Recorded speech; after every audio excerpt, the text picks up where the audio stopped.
আসসালামু আলাইকুম। আমার নাম আব্দুল্লাহ তাসিম। এটা হচ্ছে এই চ্যানেল থেকে আমার প্রথম ভিডিও। আমার এই চ্যানেলে আমি বাচ্চাদের জন্য শিক্ষামূলক ভিডিও, এছাড়া মজার জোকস, এই গল্প সম্বলিত যে ধরনের আছে শিক্ষামূলক গল্প, বড়দের জন্য শিক্ষামূলক গল্প, এই ধরনের গল্প আপলোড দেব। তো আজকে একটা গল্প আমি সবার সামনে উপস্থিত করব। তো তার আগে প্রথমে আমার পরিচয়টা আমি ছোট্ট করে দিয়ে নিই। আমার নাম আব্দুল্লাহ আল তাসিম। আমি এবার দশম শ্রেণী বিজ্ঞান শাখা থেকে পড়াশোনা করতেছি এবং আমার বাড়ি ঢাকায়। তো গল্পটা শুরু করা যাক। গল্পটা হচ্ছে, এক রাজ্যের রাজার সাথে সে রাজ্যেরই সেনাপতির খুব ভালো বন্ধুত্ব ছিল।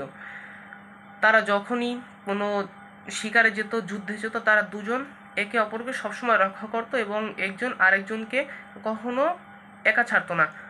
আর সেনাপতি একটা কথা বলতো যে যে কোনো বিপদে আপদে সে রাজাকে সাহস যোগাইতো এবং সে বলতো যে মহারাজ, সৃষ্টিকর্তা যা করে ভালোর জন্যই করে। তো একবার রাজার ইচ্ছা হলো যে সে শিকারে যাবে। তো সে তার সেনাপতি সেই বন্ধুকে বলল যে বন্ধু চলো আমরা একত্রে শিকারে যাই। তো সেনাপতি এবং রাজা একত্রে দিন ঠিক করে তারা সময় মতো শিকারে গেল। তো শিকার করার এক পর্যায়ে একটা বাঘ রাজার উপর হামলা করে এবং সে হামলায় সেনাপতি রাজাকে বাঁচাতে পারলেও রাজার একটা আঙুল সে বাঘটা কেড়ে নেয়। তো এরপরে তো রাজা খুবই ভয় পেয়ে যায়। সেনাপতি রাজাকে নিয়ে রাজ্যে চলে আসে। আর সেনাপতি এই ঘটনার পর রাজাকে বলে যে মহারাজ, ভয় পাবেন না, সৃষ্টিকর্তা যা করে ভালোর জন্যই করে।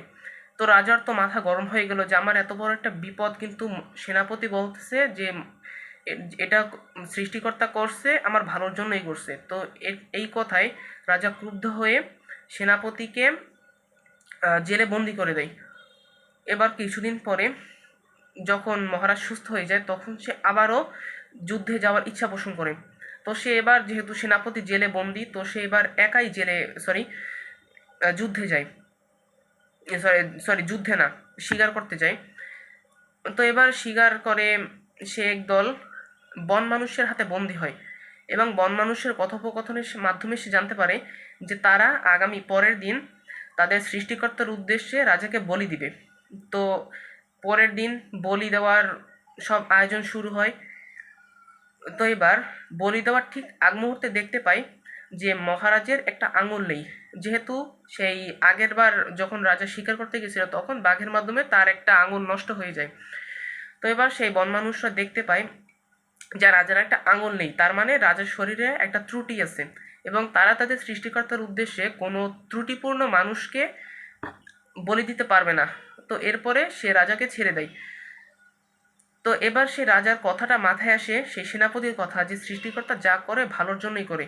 তো সে রাজ্যে ফিরে আসে এবং সেনাপতিকে কারাগার থেকে মুক্তি করে তার কাছে নিয়ে আসে এবং জিজ্ঞেস করে যে সেনাপতি, তুমি যে বলছিলা যে সৃষ্টিকর্তা যা করছে ভালোর জন্যই করছে, আচ্ছা আমার কথাটা মানলাম যে আমার আঙুল না থাকার জন্য আমি ছাড়া পেয়ে গেছি, কিন্তু সৃষ্টিকর্তা আমার মাধ্যমে তোমাকে কোনো জেলে বন্দি করালো। তখন সেনাপতি বলল যে মহারাজ, আমাকে যদি আপনি বন্দি না করতেন তাহলে বরাবরের মতো আমি আপনার সাথে থাকতাম এবং আমার তো কোনো ত্রুটি ছিল না, আপনি ছাড়া পেলেও সেই বন মানুষটা আমাকে বলে দিত। তো এই ঘটনার শিক্ষা হচ্ছে, এই গল্পের শিক্ষা হচ্ছে যে সৃষ্টিকর্তা যা করে ভালোর জন্যই করে।